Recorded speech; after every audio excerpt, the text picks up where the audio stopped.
Hey guys, it's Sakina of My Brown Sparkles. Welcome back to my channel. I hope that everyone has been having a wonderful day. We are now just right on the edge of spring, and you know what time it is. It is time for us to plant those seeds, guys. Plant those seeds, not only physically, like literally, but also spiritually. God has always used gardening in the last couple years to really show me the fruit of the word and to really hone in what it means to, water the seeds in your life, whether it be people, friendships, goals and dreams, through prayer, through being present with people. I really have learned a lot about life from gardening. And so every year, even though I'm reluctant, I get out here in the yard and I start doing some seed starting. And that's what I'm going to show you today. So today we're going to be starting some seeds. I've already started some and they're not doing well. And I'm going to show you why. And then I'm going to get this, I'm going to show you this little kit I bought from Amazon. I'll link it down in the description box below if it's something that you want to purchase for yourself. But let's go ahead and get into the video.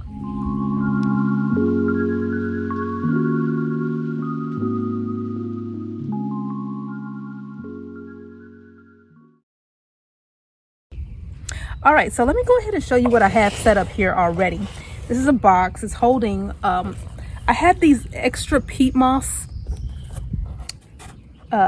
seed starting pots. They're decomposable. I love that about them. They just, biodegradable. But because they don't have covers, a lot of times I'll have to put like saran wrap on the top to create that greenhouse effect. And I was doing that and the saran wrap just kept blowing off, and I was leaving it outside and the wind just kept blowing it off. So didn't really work very well. So what I decided to do was go ahead and invest in something a little bit more sturdy and something that I think will actually do the trick. And I bought these little seed starting containers. So I'm not sure if you can see the glare. It's really sunny out here. But there's about 12 compartments, and there's several of these trays, and it comes with a lid, so it's going to create that greenhouse effect. So in today's video, I'm going to show you how to do that. I'm going to show you some of the seeds that I plant and start every year, because these are the ones that I'm actually good at. I've been gardening for a few years now, and I've tried numerous things for the area that I live in. I live in the Central Texas, so it's really hot in the summertime. So you got to really plant seeds that are or fruits and vegetables and herbs that are going to really be able to withstand those hot summers, because that's what it's like here in Texas.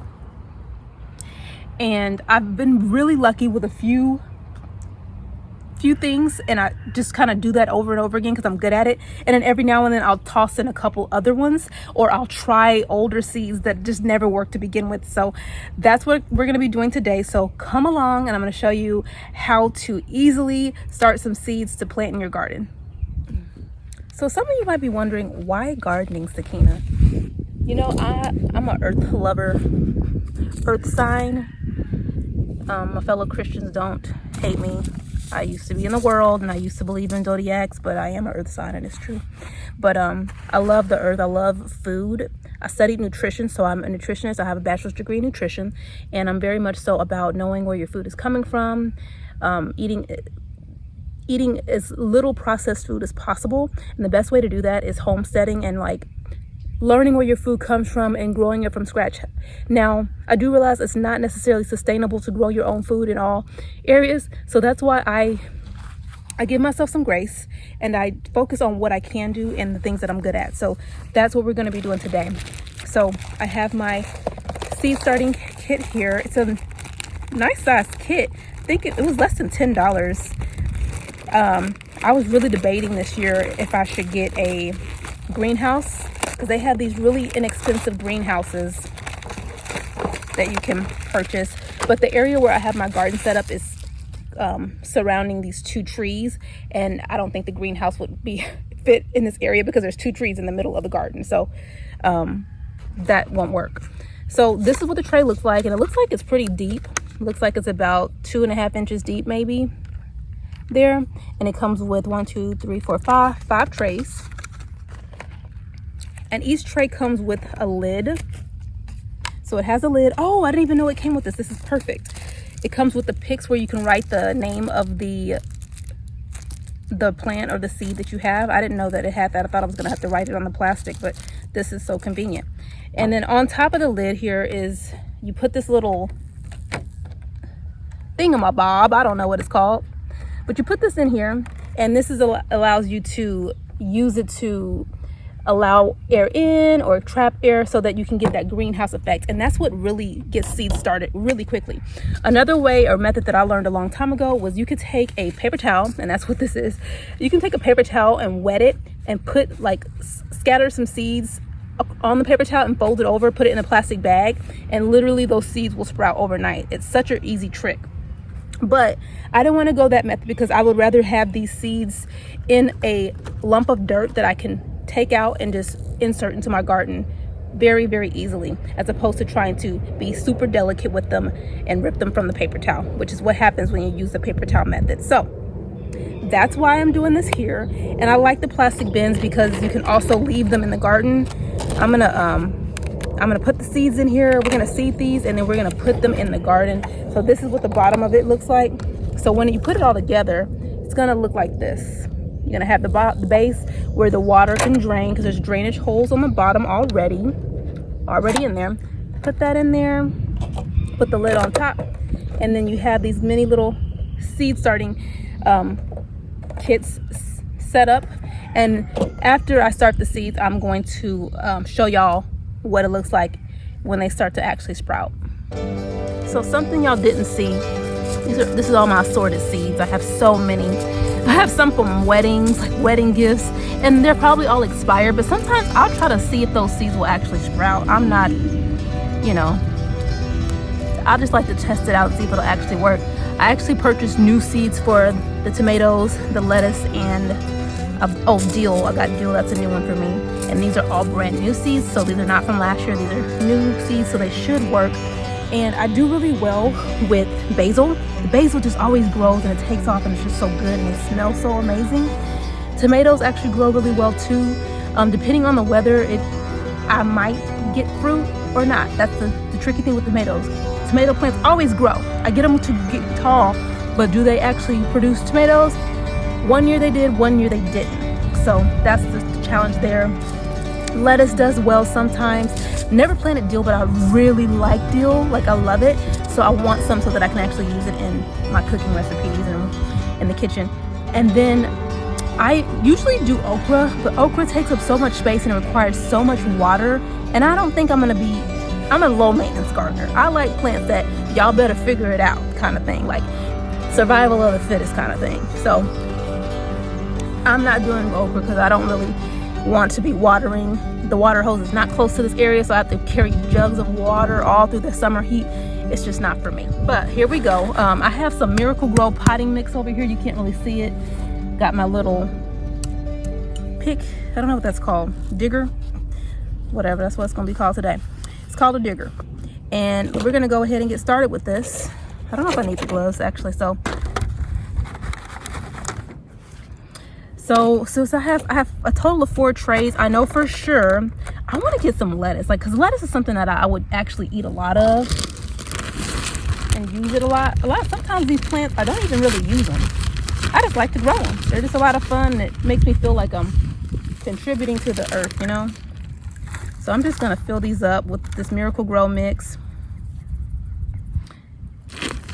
that already has some fertilizer in it. And I also, what I did is to the garden bed already, I weeded my garden bed and added fertilizer to it, and then I added fresh soil. So I put a couple bags of fresh soil on there, so that has the fertilizer's already in there, and then fresh soil on top of the fertilizer, or mixed in with it actually.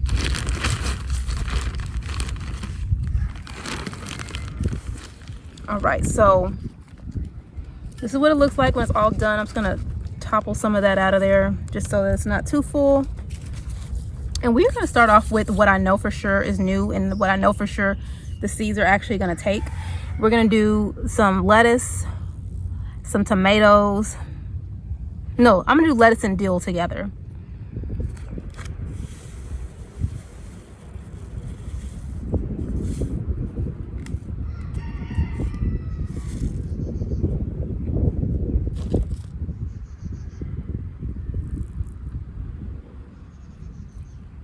There's something in here that looks different than a lettuce seed. It's a little black dot. You see it right there?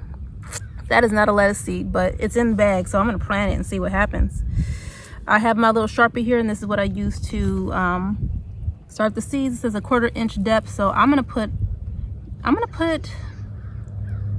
I guess I'll just put 1 seed per block and see if it takes. Sometimes I do 2 because a lot of times they don't make it, you know. So you got to do a couple and then take out the weakest one and put the and leave the strong one to continue to grow.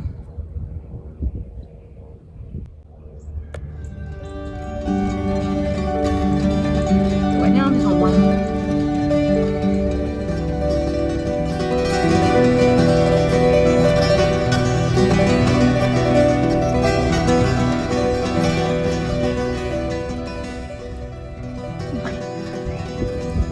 In my history of growing lettuce, it doesn't last very long. They die very easily, so the more I have, the better.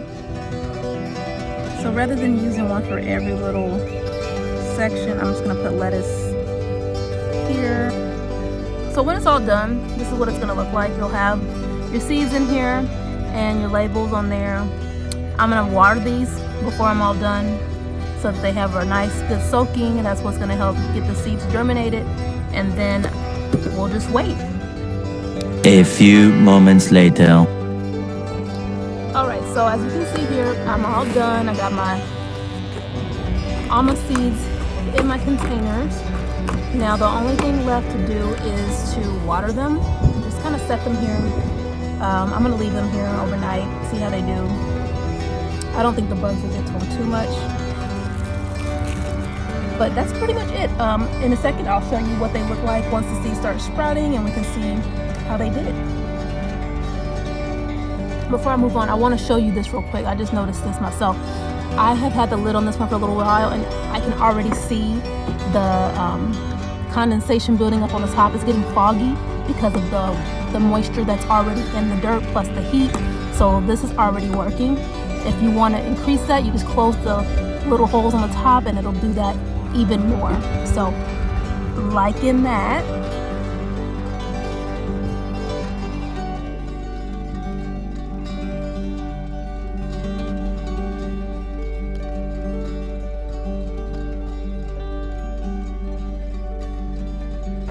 Okay, so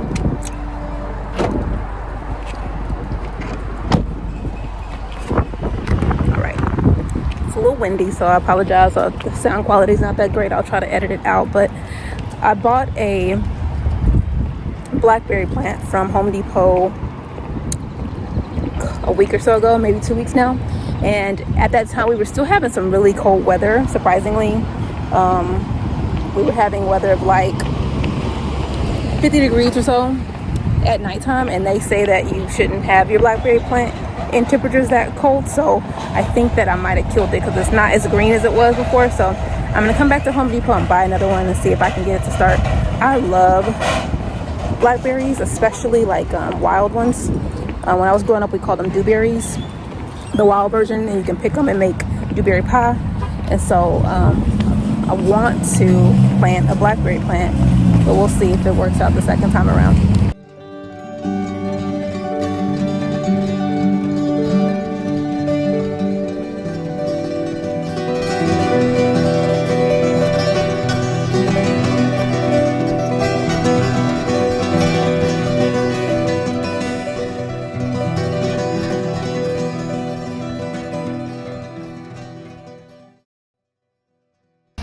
So this is where I got it from last time. So as you can see, they have them, they're already planted, like they're already blooming, and you just plant it in your garden. Oh, they're about $10 each. This raspberry one looks good. So it's $10.98. I don't really like raspberries all that much though, because they're really tart. Let's see if I can find the blackberry plants.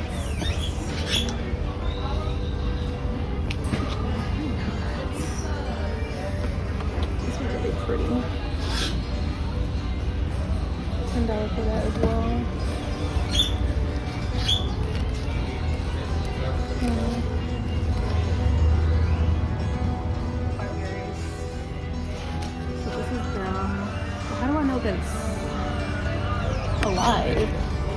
My first one had green on it, like this one right here. This one has some green leaves, so you can see it.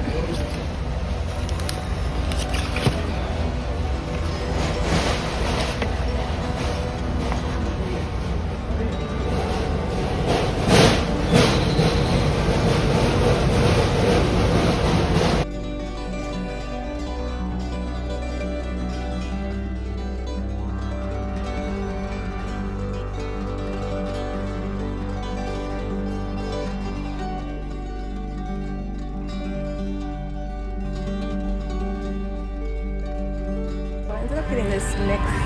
The flower mix comes with, let's see if I can get this in a shot.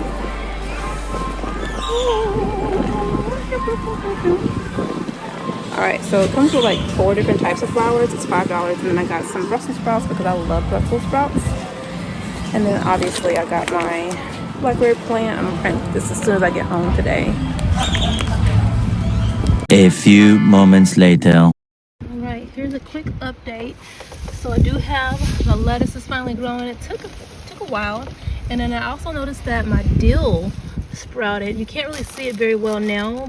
You see that little piece right there? It's kind of bent over because I just watered it, so it got a little toppled. Oh, this one looks like it's sprouting as well. This is also, I think, dill. So this is a dill, and I can see that one little sprout there. So my dill is finally sprouting, and then the lettuce. The lettuce is the first one that poked through, and I have 2 separate containers here that had the lettuce, and then 2 separate containers with the dill. Let's see, the tomato, still nothing for that one. And then I had some random seeds that I put in these pots. But overall, finally getting some traction. Alright guys, so I got some more seeds today. But what I really went and did, I'm going to put this down so that y'all can kind of see me and then see what I'm about to be working on here. Let's see if I can place this right here. There we go. Perfect. Okay. So I went to the Home Depot today to get another blackberry plant because I think the one that I have planted, I'm not sure if it's alive or not. And I don't want to risk missing the season for it. And I really want a blackberry plant because I love blackberries. All right, so you can't see it right now, but there is a little blackberry plant right here. I'm gonna plant another one like right over here, and then whichever one is the strongest is gonna win, that kind of thing. Or if they both bloom, then great, I can have 2. Actually, yeah, I'm gonna do that.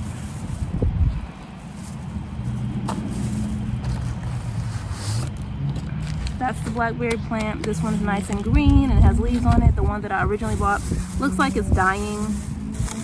I also bought this package of seeds that I'm gonna start those as soon as some of these other seedlings get a little bit bigger.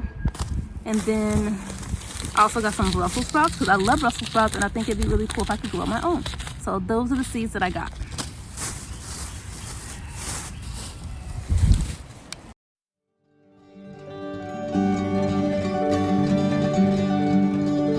Okay guys, so we are gonna wrap up this video, but not before I do some seed transplanting. It has been about a week since I put those seeds in the seed starting trays that I showed you before, and I have some other seeds that I showed you in the peat moss pots. They have been in the peat moss pots for about 2 weeks now, and they have started to sprout.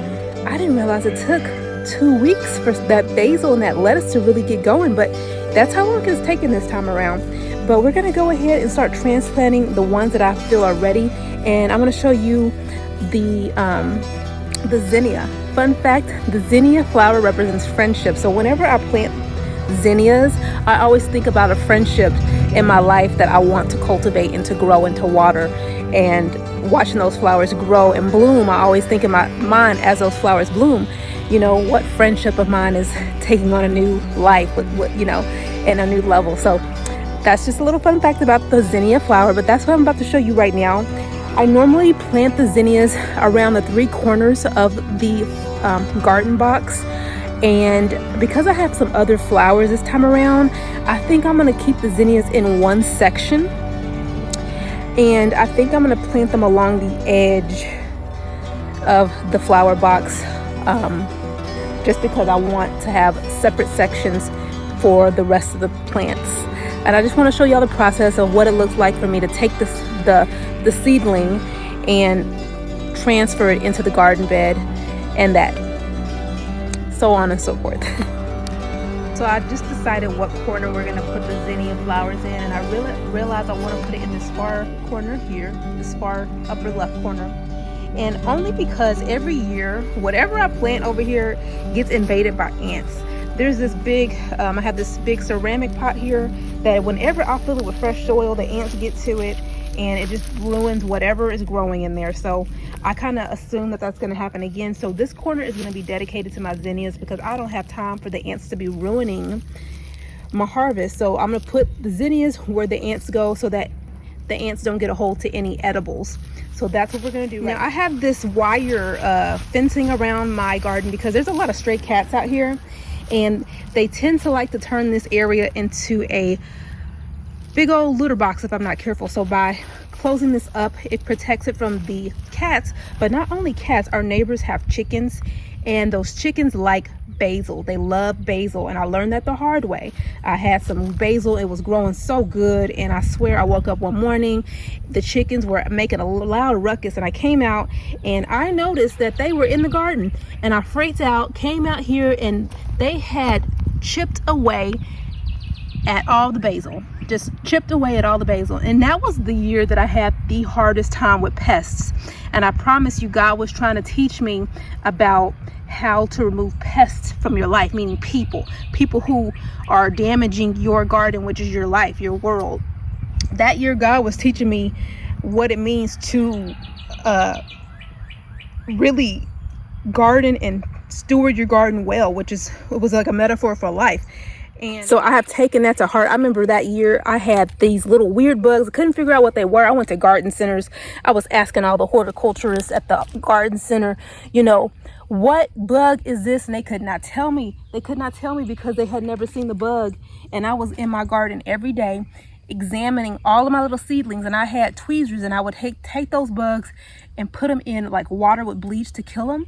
And I literally did that for like weeks, until the plants got big enough and hardy enough that they weren't going to die from the bug. And eventually I wasn't seeing the bugs, but I kid you not, those bugs, when they disappeared, so did one of the biggest pests in my life, which was a person. They also disappeared. So I knew God was speaking to me with my gardening, because God had told me that year to garden. He told me to garden, and I didn't want to, but I did it anyways. I was obedient, and that's what happened. God showed me the pests in my life, and when he cleared the garden of the pests, the actual literal people who were pests in my life, who were still in my life force energy and just making my life hard, they disappeared too. So let me tell you, God will use anything to teach you.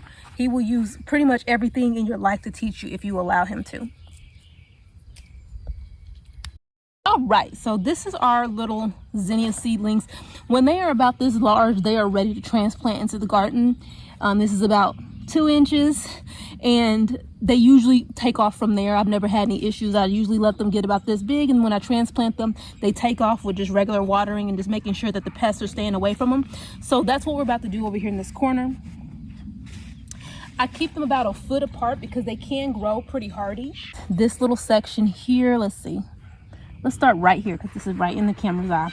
You don't want to put it too deep, but you want to make sure that that root is submerged. And you might want, I'm gonna use a little stick to kind of dig this one out. And my goal is to try to keep the dirt that it's in attached. I don't want to disturb the root too much.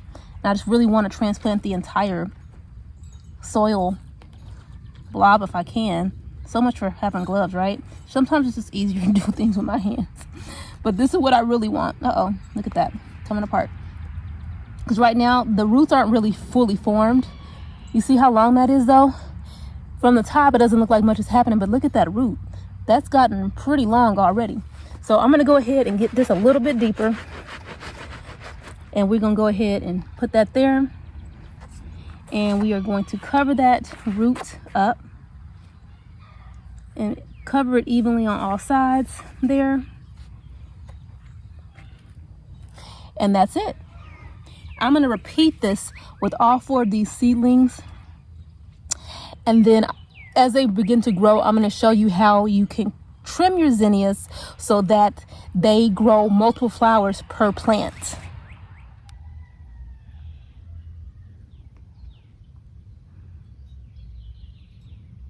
So the next step is to water these, and just to make sure that we don't overwater them, and just keep an eye on them for pests that might want to come onto them. But they will start to take root and grow really tall. They grow really tall, and then I'm going to show y'all, once they get to a certain height, I'm going to show y'all how you can split them so that they produce multiple flowers per plant. Be sure to like the video and hit that subscribe button, because I have plenty of more garden tips coming for y'all in the near future. See you guys later. Bye.